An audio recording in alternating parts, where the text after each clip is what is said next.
Hello and welcome back to the 1100 Project with me, Stuart White.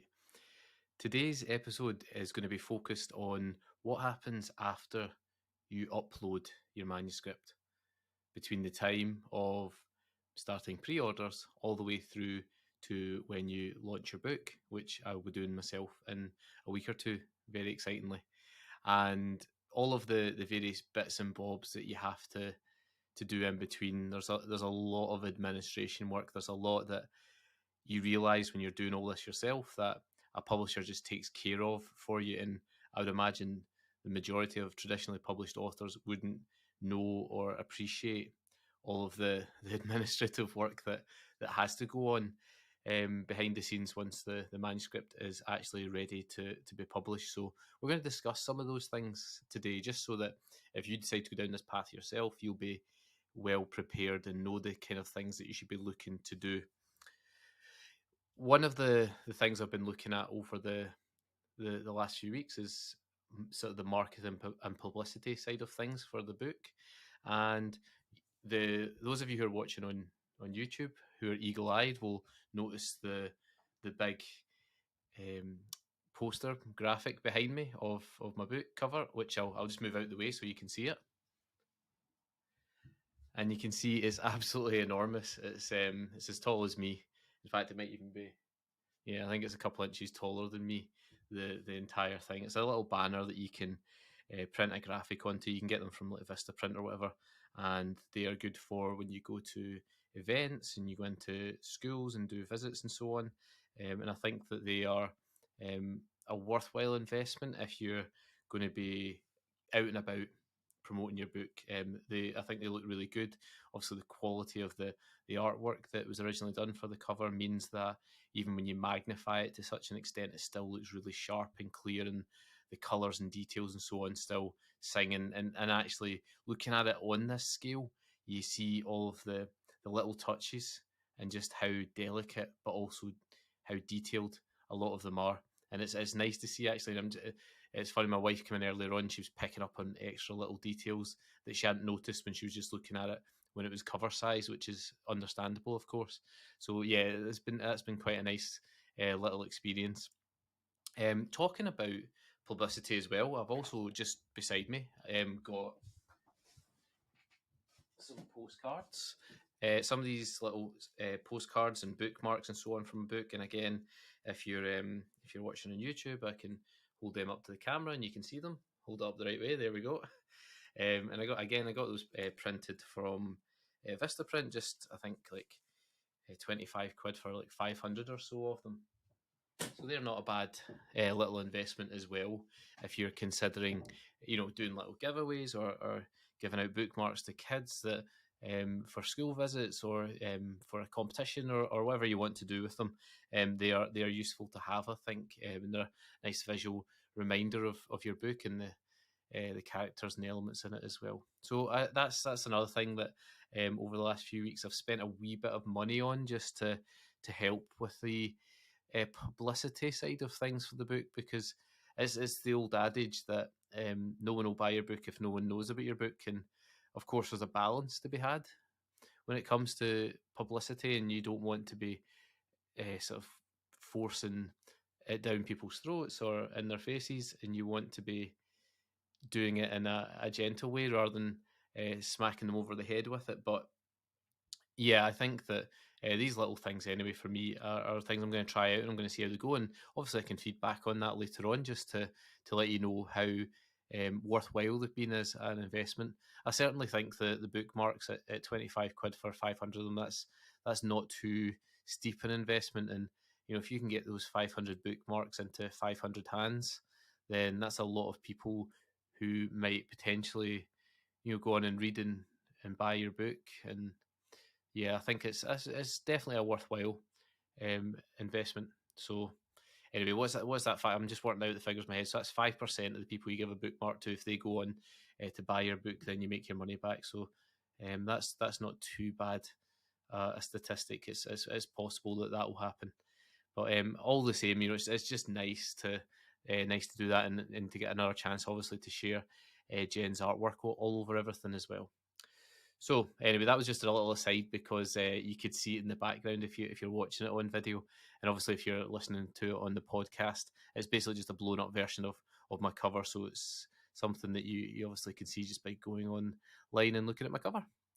So it's the 24th of January today, Tuesday the 24th, and I am just under 3 weeks away from the book launch now. So I'm very much in the midst of the marketing and publicity stuff. For some reason, I can't say the word publicity, which is strange. I don't know why. I really struggle with that. So yeah, I'm in the midst of doing all those activities, and it's been quite a lot of work. It's been quite intense. I've got help from a couple of people. I've purchased a couple of things as well just to save myself the amount of time that it would normally cost you to do a few of the things as well. But I'll talk you through all of them in a few moments. But just actually, while we're on the topic of visits, using the big graphic, the big roll up banner that I have behind me, I got an invitation to do my first school visit. It's just a virtual one because the school's in Bradford, so it's a wee bit further away than I could feasibly go to for a couple of hours. So it's on World Book Day. It's actually on World Book Day, which is Thursday, the 2nd of March, I think, this year. So that'll be fun. That'll be nice to go and chat to some kids about my book, about Mars, about space, about fun things to do with writing and being an author and so on. So I'm really excited and looking forward to that as well. So that's another wee personal update for you before we get started. But let's get into the meat of it because I'm sure a few of you are tuning in simply to get the the inside info. So I'll divulge that just now. So I published my book. I put it up on KDP, Ingram Spark, and a few other places. That's something that's kind of very well covered. If you do a Google search for that, you'll find loads and loads of posts and videos and so on that talk about that. But yeah, the next part about what to do afterwards is maybe talked about a lot less than maybe it should be. And I'll go through some of the stages that I've gone through just to make sure that they are ones that you are conscious of and keeping in your own thoughts when it comes to your turn if you decide to go down this route. Or if you're a traditionally published author, actually, a lot of these things are still applicable and still things that you should be doing. So, and it wouldn't necessarily be that you're told to do them, although you'd like to think that your publisher would advise you to do much of this if they're not doing it themselves. So we put it up onto all the platforms. The first thing I did was I registered my book, and actually, and it was a good thing I did this because I've actually written a lot of academic books as well, and never thought to do this before. So I registered with the ALCS and also with PLR.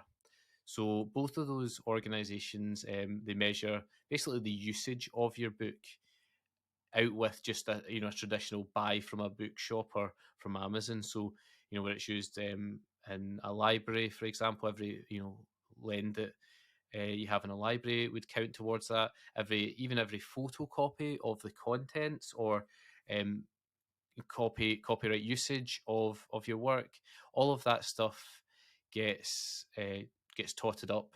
I don't know the exact algorithm and the way that they do it, but it all gets totted up. I believe, actually, I do know this. I believe that they base it on a small sample size of libraries and so on, and then average it out to work out your total payment for those things. So that's a really great additional stream of income, and a lot of authors don't do it or don't know that they should do it.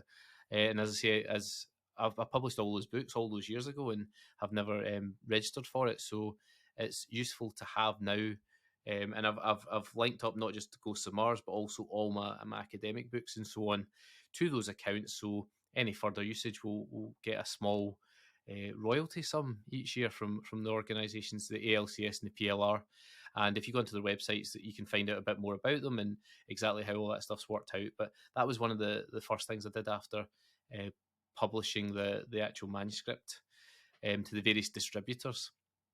I then had to send some copies to the British Library. Again, that's a condition. I believe, I've just done it, but I believe that if you don't do it, they actually do chase you up on it, and they they send you. I think it's quite polite, but they send you lots of emails saying, please send us X copies of your books, 5 copies or 10 copies of your book to store in the British Library. In fact, I think it's maybe just one in the British Library, and then others go to various other places as well. And so yeah, I think you have to do that. I think that's like a legal thing. So anyway, I did that and just got that one out of the way. And then also made sure that my books were listed in all the various places. So it went to like Waterstones and to be fair, most of the metadata for your book will be automatically picked up by the listing systems on the likes of Waterstones or Hive or bookshop.org or all these various other distributors of your book. They will pick up the metadata that you will have uploaded centrally with. I did it with Ingram Spark, which then goes onto the Gardener's listing system, which then gets picked up by, as I say, those various distributors as well. So a lot of that happens automatically, but I did go and check them all and just make sure everything was right. I went onto the Nielsen database as well. That's the sales tracker database for your book from all the various outlets. As long as you've got your ISBN attached to it, then it will count your sales. As long as, again, they've gone through a system like that.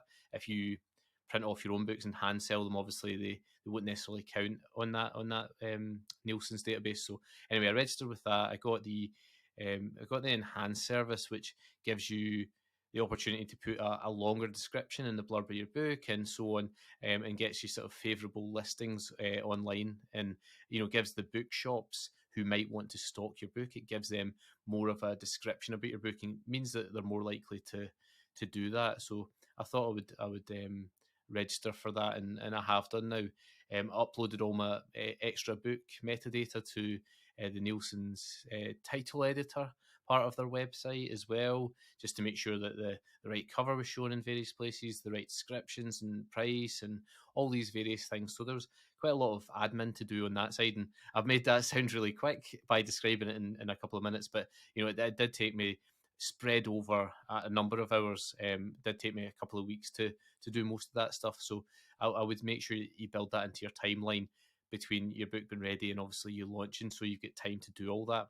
It's quite nice to know that that's taken care of before the book is going to be in anyone's hands, because then obviously you can track things better. You can increase your chances of maybe getting a copy or two in a bookshop, or at the very least, if someone does go into a bookshop and asks to order your book, it's all there, it's listed properly, and it's ready for a bookseller just to order it and get it straight into the shop, because you don't want to have anything that would put anyone off at any stage. And I guess, as for booksellers especially, they want the book to be able to be ordered immediately, for it to be in stock and for it to get to their bookshop quickly, so they don't lose the sale of the customer who obviously could just go home that night and look up Amazon and get the book very quickly. It's good for the to do what I can to make sure the bookseller can get the ordering of my books as quickly as possible, because we want them to get their cut, we want them to get their sale, and we want those bookshops to stay open. So that's another little consideration, and I'm going to talk a little bit about when you're distributing your books, about having maybe a little stock of books that are just available for bookshops almost immediately, and you can do that through a particular website, which I'll talk about in a little bit, I think. Okay, and just in case I forget, the website is clays.co.uk, and you obviously, if I don't go into it in enough detail for you, you can look that up yourself online and look at what they do. But essentially, they if you enter into an agreement with them, they'll stock some of your books. They'll also do big print runs and so on, and maybe send you some of the books. And by doing so, they allow you greater flexibility in terms of storage of books and having them pre-printed and ready to go. Because with print on demand, obviously, you have to wait for the actual print part of it, which can take a day or two, depending on which avenue it goes through, and even longer with someone like Ingram Spark. So you want the book, as I say, to be sped up in its expediency in terms of getting to the bookshop. So yeah, that's another option for you. But I'll hopefully talk about that more later on if I remember in this particular episode. So we have registered with ALCS, PLR. We've sent books to the British Library. We've checked our listing is all good on Gardeners, on Goodreads as well. Goodreads just picks up your metadata. You just have to check they've correctly assigned the title to you as the author. And sometimes, you might need to speak to their librarians, who are nice and really helpful to get that attributed. And once you do that as well, what people who are on Goodreads and avid readers tend to do is they mark your book to be read, which is quite nice. It's quite good to see that people are keen for it coming out and they want to have a look at it. So that's quite nice too. And it's also a platform for you to sort of see what readers are saying about your book if you're brave enough to do that as well. But we'll see if I am post publication. So yeah, and also check your listings in the likes of Waterstones, Bookshop.org, etc., etc. Nielsen title editor as well as an option for you if you find you have to make changes later on to any of the metadata. That's a good way of doing that, and then that gets picked up and dispersed out to all the various distributors of your book. So as you can probably tell from the going through that list, that's quite a lot of little bits of admin to do, lots of making new accounts on websites so I can log in and do X and Y and Z and so on. So it's a task that's probably overlooked by authors in terms of they don't think about it much. If you're not self-published, you maybe don't have to. Although I would still, as I say, suggest you do some of those things. And if you are self-published, and again, some people don't do it even when they're self-published, I would suggest you do them because there's a lot of benefit to the various things there. So moving on to the actual selling of the book. So I've uploaded it to all the places that can distribute it, but how do you actually start getting your book sold? Well, there's a few ways of doing it.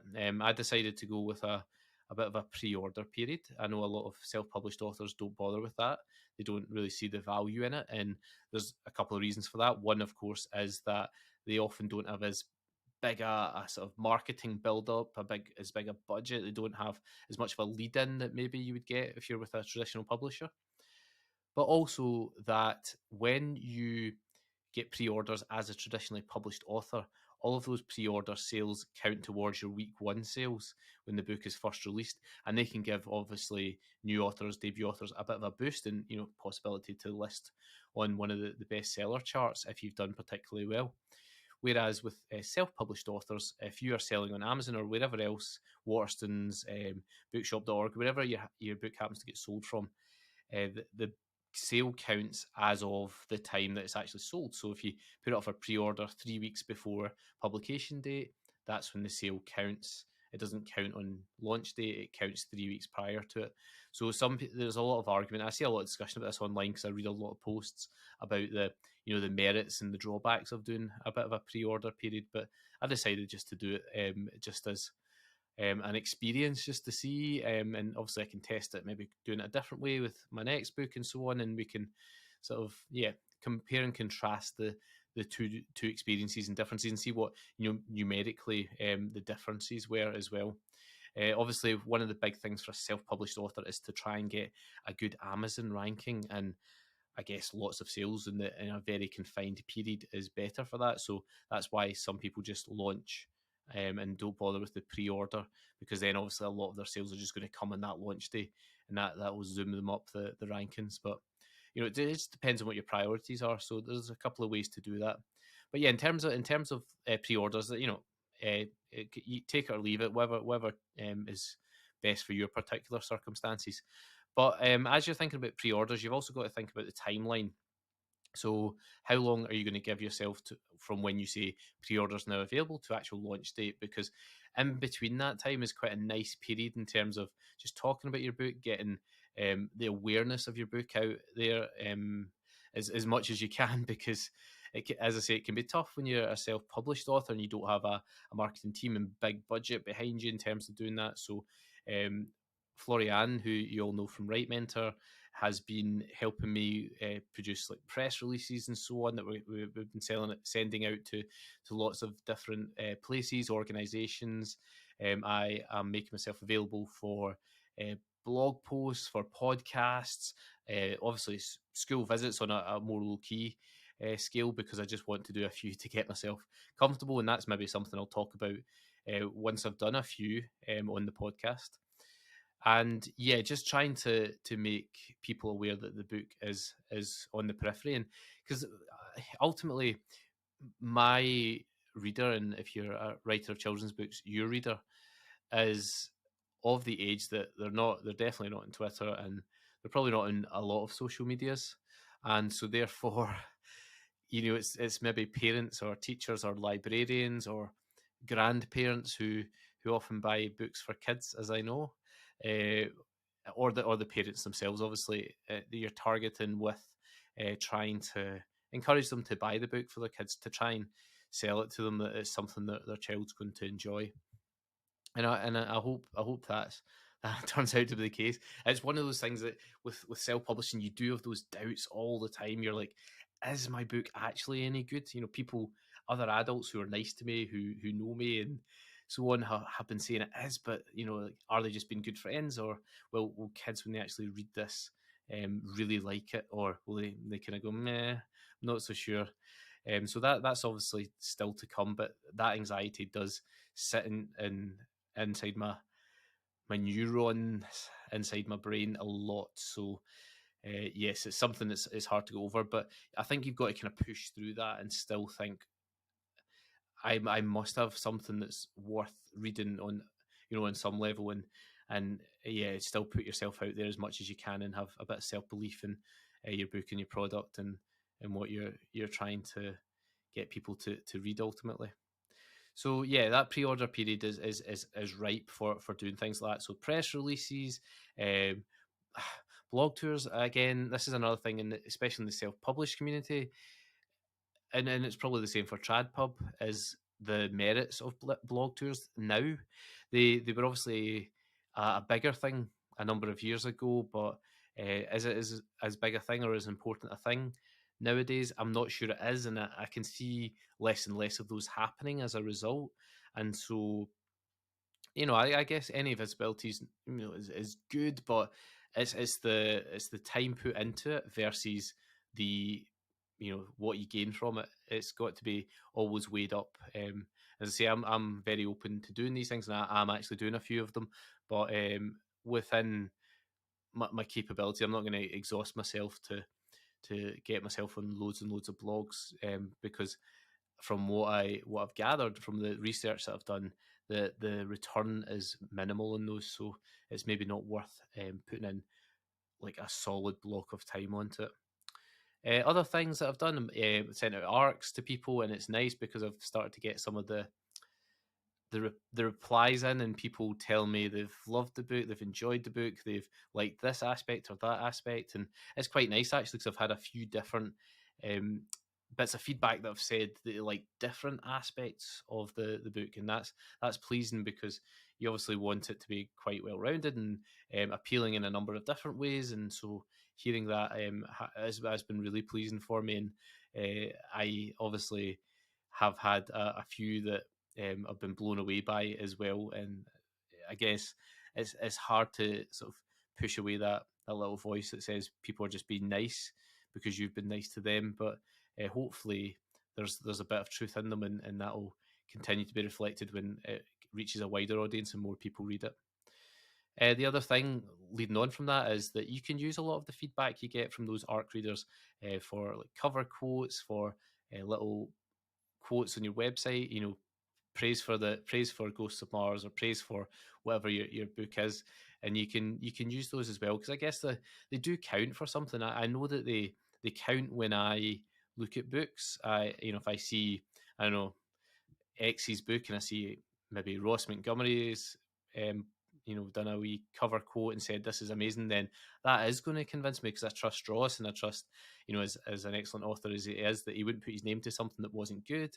Or you see Catherine Doyle or whoever it happens to be, with their name in the front of it, that really is a big endorsement for me personally.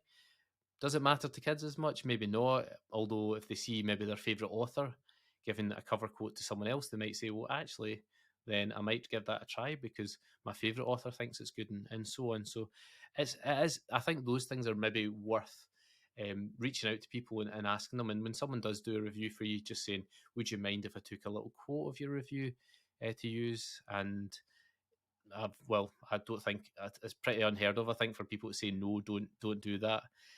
So yeah, people have been kind and generous, and I've got a few of those now built up for my own book, and it's nice. I shared a couple on social media the other day and got a nice little response. So that's good. It makes you feel good, and this is one of the things as well about what I'm doing and what we're all doing with writing.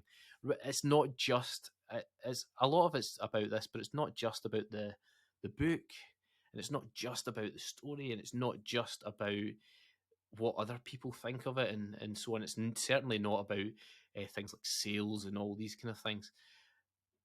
I think we write because it makes us, in some level, feel good, even if it doesn't every day.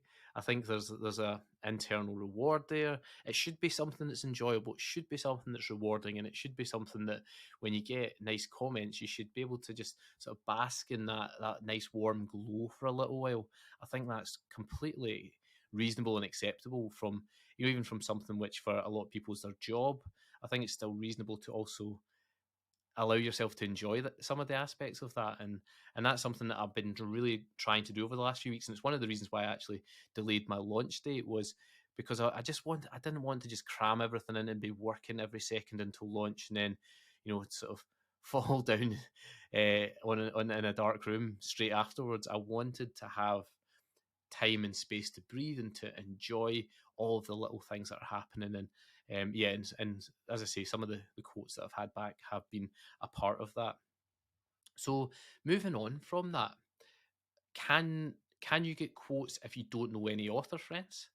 The answer is yes. There's lots of places you can go. There are websites. There's obviously, on the more expensive end, there's the likes of Kirkus, who will do a review for you. But again, the caveat with someone like Kirkus is that they are a honest reviewer, so it's someone anonymous that you won't know, and so if they give you a really bad one, you could be paying a lot of money for a bad review, and that can obviously be risky from the financial point of view as a self-published author. So that's something just to keep in mind. But there are as well. There are other places as well that you can send your work to and get a review. So there's the Wishing Shelf. If you haven't heard of them, they are for adults and children's books actually, but they do an award as well that runs alongside it. But they'll give you honest and comprehensive feedback on your work, and you include quotes that can be. I think they actually do it. They post up to Goodreads for you. The review, but you can then use it and put it on your website and so on. And they work not just with independent authors, but they also work with traditionally published authors through the publishing house. Actually, I think directly. So they are a fairly reputable company, as far as I know. Even though, as I say, I've not used them myself yet. But there's other ones as well. Love Reading for Kids, children'sbookreview.com, School Reading List, Topstar. Anyway, there's lots of places in which you can sort of submit your book and try and get an independent review from as well. As I say, Kirkus is obviously they tend to be known as the gold star of the reviewers, but they are also the gold star when it comes to their price as well. So that's something for us selfies to consider when we're publishing our book as alternatives to that. So let's talk about marketing then. Marketing can look like a number of things. It can look like the people you see on Twitter who just post 300 hashtags in their tweet and a link to their book, or they reply to viral tweets or comments on all the various social media platforms, just literally with a link to their book, in the hope that that's somehow going to endear them to a lot of people, and they'll buy the book. Obviously, that's not the kind of marketing that I'll be hoping to employ, and not really what you should be aiming for, I don't think, as well, if you want my advice on it. So where to spend, how much to spend on marketing. I think you can do a lot for free, and that should be said first of all before you even think about spending money. I was reading somewhere that on your first novel, self-published novel, you should be aiming to make a loss. I know that sounds weird, but you should, because the first novel is all about getting your name and your brand out there, getting your book out there, building up a bit of a reputation, and it's not really about necessarily recouping all your money and making a lot. They say that book 2 should be one that you should aim to break even on. So because you will hopefully already have a small band, or maybe even a big band of loyal readers and supporters after book 1, they can help you to then sort of ripple effect your book and your name further wide, and get more readers, and maybe break even on that second book. And then the traditional wisdom is it's book 3 before you would start making some money back on the investments that you've made in your books up until that point. So that's worth bearing in mind as well before you get into traditional, into self-publishing rather than traditional, because you maybe have to make an investment before you're going to see any money back. But yeah, talking about marketing then, so there's lots of things you can do for free, obviously, and I'm not going to go through every single thing because there's too many things to talk about. But things like making nice, simple, catchy graphics using all the artwork or the illustration work from your cover, or making little trailer videos yourself, or in Canva's a good tool if you want to do those things. That's the one I use, but obviously there are alternatives out there as well. And just making sure that you are talking about your book as much as you can online, and that can be. And I would suggest that you don't do this, but it can be direct, where you're just talking directly about the book, or more indirect. And I try and talk about it indirectly as often as I can. And it sounds weird sort of saying this to all of you. I should be ashamed about marketing my book and, and trying to get people to buy it, but there is no shame in that, I don't think. And as long as you do it the right way and you're not being that 300 hashtags person in a single tweet, then I think it's fine. I think, and the majority of people that I do speak to about it are kind and supportive and said, can't wait till it's out and so on. And I realise it will be a very small proportion of those people that say that will actually then go on to A, buy the book, and then B, read it and C, review it. I do understand that, but it's nice. Again, talked earlier on about taking the wins when you get them. It's nice to have those interactions too. But yeah, talking about your book as much as you can, either directly, not advised, or indirectly, more advised through your various social media channels. Try and mix it up. Do a bit of video. Do a bit of posting tweets. Do a bit of whatever else that you can to get the visibility for your book that it needs. Now, the money side of things, you can spend money on marketing your book. There's various places you can put it which cost money. Traditional adverts and places that kids might see it, or in magazines where parents might see it, or wherever else. You can do Amazon ads as well if your book is up there. You can do ads through Ingram Spark. You can do ads through social places like TikTok and Facebook and Instagram as well. You can actually set up a TikTok shop to sell your books. You can also do it through your website.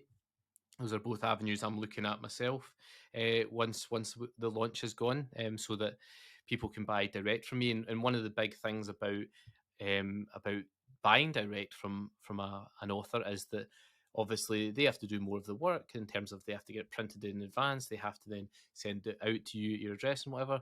But you get to keep a little bit more of the royalties on it. So it's quite financially advantageous to also offer books through your website and your TikTok. And some people would prefer that. They would, if they're going to buy online, for example, rather than going to a bookshop, rather than going to Amazon or wherever, they buy direct from you, and they know that more of what the money that they're spending is going into your pocket, the author, the person they want to support. And so that's, that feels a bit nicer, I think, for some people. So it's worthwhile looking into that as well if you are going down that route. And I don't know how traditional publishers would feel about this, but I'd like to think that if you said to them, "Oh, give me a stock of 100 books and I'll sell some through my website and my social media," I think they'd be crazy to say no to that, to be honest, because it's more money, and you'd buy the books from them, and then you'd sell them on, and you'd take whatever your cut is, and I think people would like to support authors more directly. I guess maybe the publisher will say, well, actually, if we do that, then we're making less money per sale, so they might be against that. But I don't know. That's a tricky one, isn't it? When you've got several parties all invested in the royalties and profits. That'd be an interesting one to chat to someone about within a publisher and see if that would be allowed. I'll maybe see if someone would be up for that conversation at some point. So yes, selling direct is also an option for self-published authors, and it's something that I am looking into, and something that you could as well. And it's worth noting that if you do that, it doesn't necessarily cost you okay, it costs you upfront money to buy in the books, but in the end, you should actually make more money than, if you sold it via wherever else. And also, you're directing traffic to your own website or your own social media, which is a good thing as well. Then people know where to find you and they can stay in touch. They can ask questions, is this suitable for my kid who blah, blah, blah. And, it's being open and available to parents is especially good for when they're buying books for their kids. Okay, so yeah, anyway, that's just a few ideas in terms of marketing, where to spend money, where not to spend money, how you can do some things for free, and some of the things that cost a wee bit as well. I'll do maybe do a full episode at one point on all the things that I have been doing over the last few weeks and will continue to do over the next few weeks, and give you a little rundown of the success of the various things. We talked about publicity already, in terms of the arcs, in terms of sending out press release to various places, using social media and website to the fullest that you can. Make sure they're all up to date with all the relevant links and so on, so people can very quickly. And I was reading something about the number of clicks that someone needs to get to your book before they buy it. If it exceeds 2, then they sometimes, or a lot of the time, just won't get there. So a direct link is ideal, or at the very worst, have a link tree that has the links to your books, and direct people to your link tree. And then, of course, with the link tree, they can get a choice of where they go to purchase your book. But anything more than 2 clicks and you're onto a loser there. So try and keep that down for your website, your socials, and so on. So that's a nice wee tip that I got from elsewhere online. So that brings us around nicely to the launch, which is coming up in a few weeks. And I'm really excited about it. I decided to do it online for a number of reasons: financial, logistical, time, geographical. There's a lot of reasons why I decided to do that. But as someone who is a staunch advertiser of online stuff for writers, I thought it was the right decision to do an online one for this particular time. I've got Florian and Melissa from Right Mentor. They're going to host for me, which is nice too. Because what I would like to do, and I talked about this earlier on, I referred to this, was to enjoy the experience in the moment. I don't want to be doing all the organization for it or worrying about things during the launch, and having someone else take care of that means that I'll be able to do that. And I really appreciate that they're both going to do that for me and allow me that opportunity to do that. And hopefully, yeah, the launch itself will be fun. There's over 100 people who have signed up. And again, I'm aware, and this is something maybe people do or don't know, but this happens with Right Mentor all the time, and probably to all things that are online. But the number of people who sign up to something, the number of people who actually show up to a live online event is dwindling rapidly. It used to count on sort of 40-50% of people showing up, but these days it's more like 10% or less who actually show up live, and it's not great, is it? When you look at the numbers, because what people do, and again, this is because we're in the age of replays and recordings and so on, is people just say, there'll be a recording, I'll not bother. I'll not bother doing it. I'll just stay on the couch, and I'm tired from work, or I've got this wee thing that I'm just not going to put off because I can just watch it later or whatever. Whereas if you're going to an actual event, you would prioritize that, wouldn't you? But online just doesn't get that same priority in some people's lives. But anyway, I'm hoping that more than 10% of the 100 or so that have signed up actually come along, and it'll be a nice evening. We can chat a little bit about the book, do a wee quiz. Everyone loves a wee quiz. Chat about the production of the book, what's happening next, and so on. So it'll be nice. It'll be a nice wee event to mark the launch of the book. And yeah, as I say, it doesn't actually involve too much organisation, because I've passed that on to the girls, and I've just obviously just set up a registration link for the Zoom, and that's it really. Whereas if I'd done an in-person one, we're looking at booking a venue, getting cakes, getting drinks, getting a space in a bookshop, getting people there, let alone, other people. I need to get there myself. I'd need to blah, blah, blah, and it's one of those things. Do you want your family there? Do you want, it's a big organization. It's a big thing.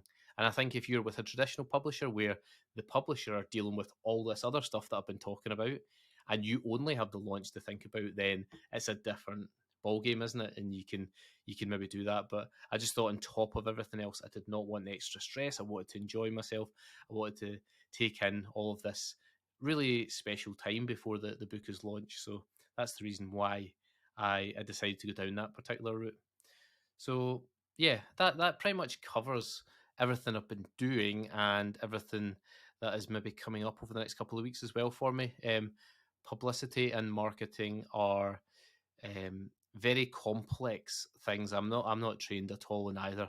Florian has some training, so that's why she's helping me out with it. But we are still yeah, like I get a traditional publisher. So for example, I spoke with a publicist and sort of had a look at what their plan would be at a traditional publisher in terms of this.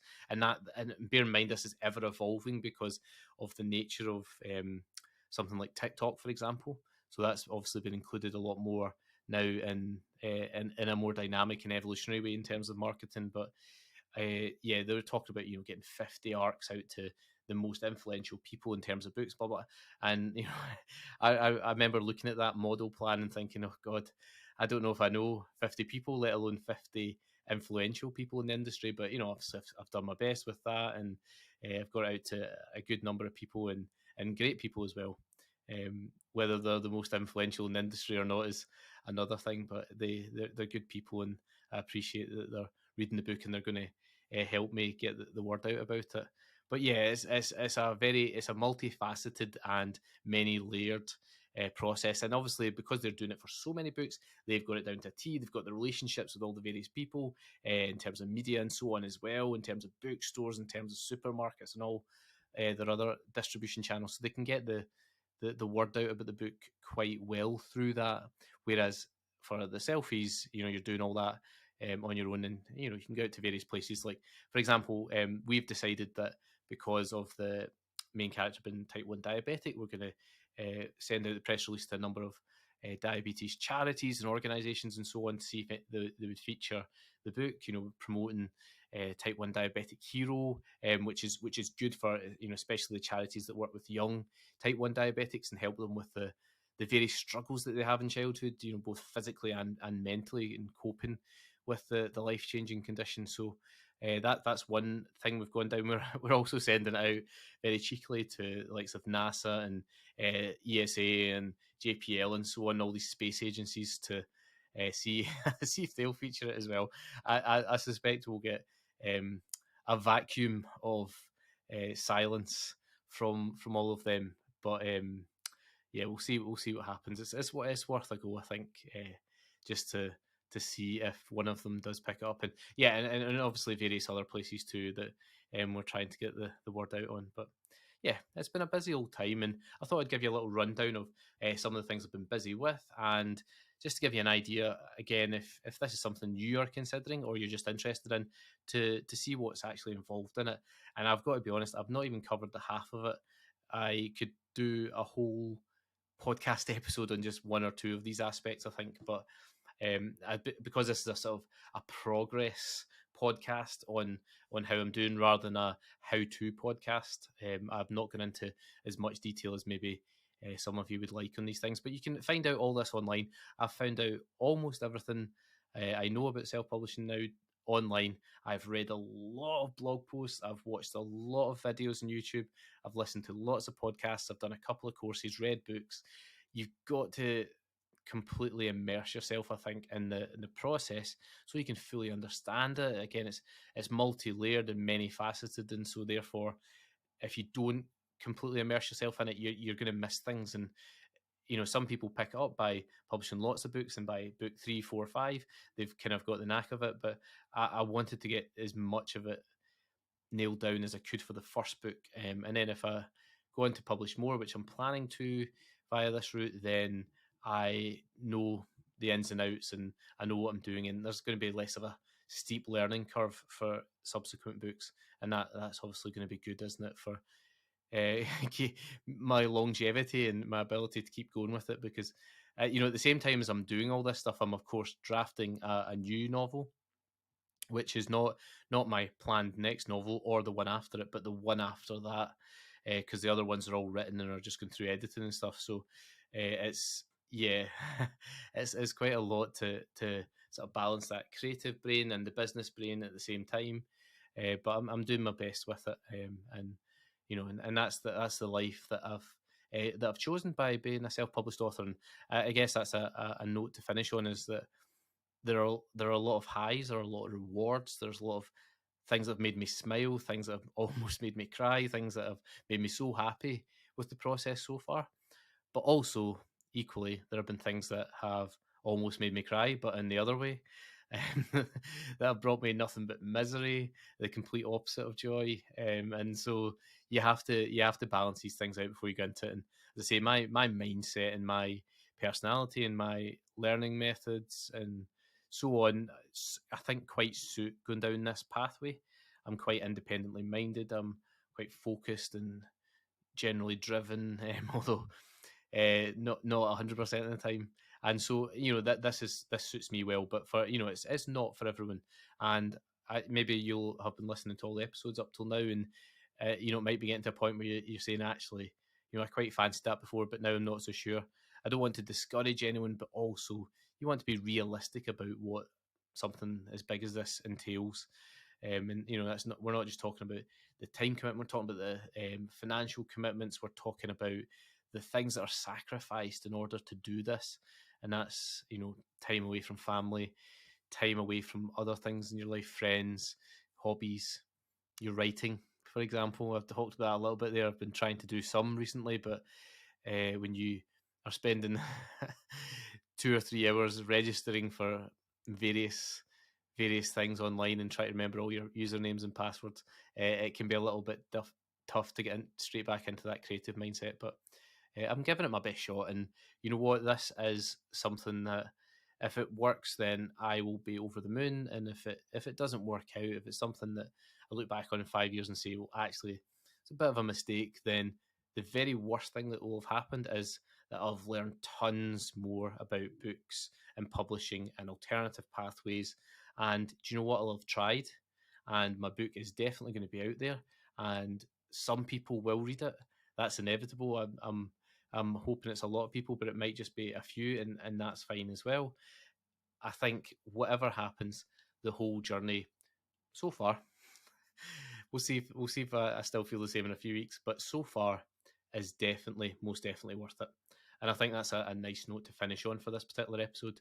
So this has been the 1100 project. We have been discussing registering, various places, selling your books, marketing and publicity, as well as launches today. And I hope you've enjoyed the content. I'm really grateful to everyone who listens and who makes it this far through the series, let alone this particular episode. And so if you want to share the podcast, I'd really love that. I want more people to know more about this stuff. And if people want to come along and support me in my particular journey, that's great. And if they just want to know more about self-publishing, that's also fine. Follow along, and we'll see how it goes. Okay, until next time, thanks very much for joining me. May the force be with you.